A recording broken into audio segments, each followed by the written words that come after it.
Hi, everybody. I hope you're doing well today.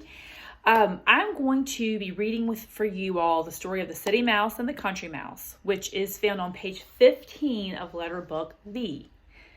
At the end of this story, I will end the recording, and there'll be a separate recording for you to hear the questions that go with the City Mouse and Country Mouse found on page 16 of your letter book. So this will just be page 15, the story itself.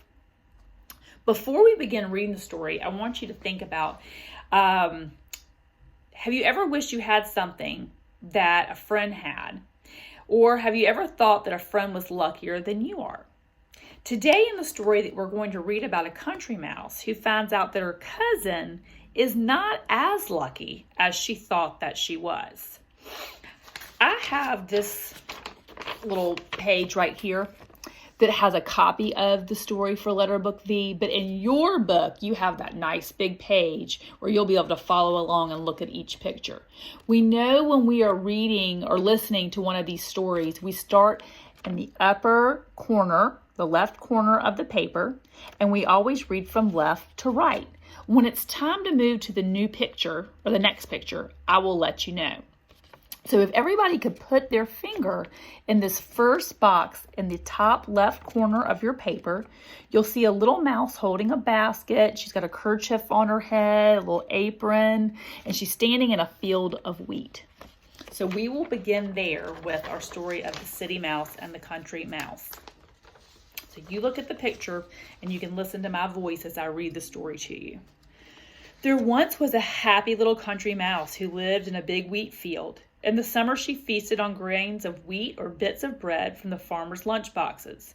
When the weather grew cold, she moved into the farmhouse and picked up bits of cake and bread and cheese that had dropped on the floor. These she stored away in her mouse hole in the attic until she had a good supply laid in for the winter.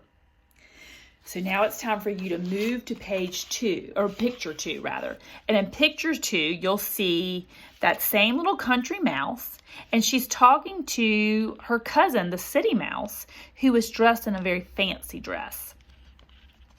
So picture 2. Now one day during the winter, the little country mouse's cousin, the City Mouse, came to visit her. When they had chatted for a while, the little country mouse took her visitor to see her attic pantry. Proudly, she showed her the mound of cheese bits and heaps of bread and cake crumbs and the neat piles of nuts and dried peas.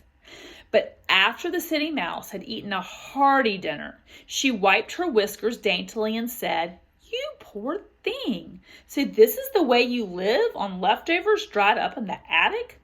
Come with me to the city and I will show you a real feast."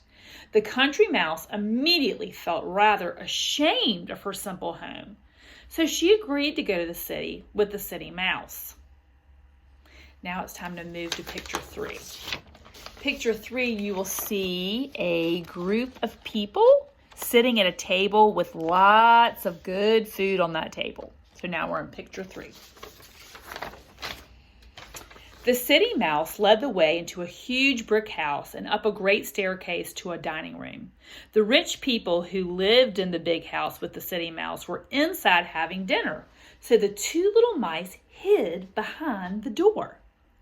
"Keep very still," said the City Mouse. "When they leave the table, we can have all the food that is left." The little country mouse's eyes grew up, big and round at that, for she had never seen so much food in her whole busy life. So she sat very still until, with a scuffling of feet and a scraping of chairs, the people left the table.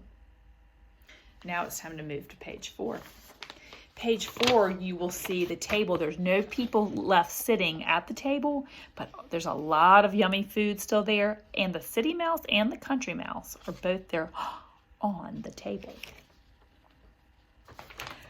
Ready?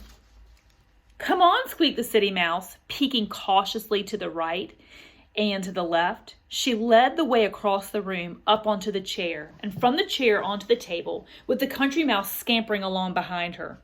The Country Mouse took a long look around her at the table, still crowded with good things to eat, and sighed a deep, happy sigh. move to picture 5. Picture 5 is the picture at the very bottom of the paper. It's the biggest picture on the paper. And here you're going to see a picture of the cook. It looks like she's holding a wooden spoon. You're going to see a cat and a dog. It looks like a couple of dogs. And the little mice, if you look really carefully, little mice going into a hole in the wall. Okay, picture 5. "This is wonderful," she said, taking a big bite out of beautiful cheese. "You live just like a prince." She had scarcely finished squeaking when, with a snarl, a cat pounced on the table. After her came the cook, shouting and waving a big spoon. Then into the room bounded 2 dogs, barking fiercely. There was a terrible fight, and in the midst of all the confusion, the 2 mice skittered onto the floor and dodged into a handy hole. "We'll wait until it's all quiet again and go back for some more," whispered the City Mouse, but her country cousin shook her head firmly. "We'll wait until it is quiet again, and then I'll go home as fast as I can. You are welcome to all the fine food you can get, my friend. As for me, I prefer my dry crust and my peaceful attic." The end. So that was the story of the City Mouse and the Country Mouse. I'll end this recording, and then I'm going to read you the questions that go along with this story on page 16 in your letter book. Okay, see you soon.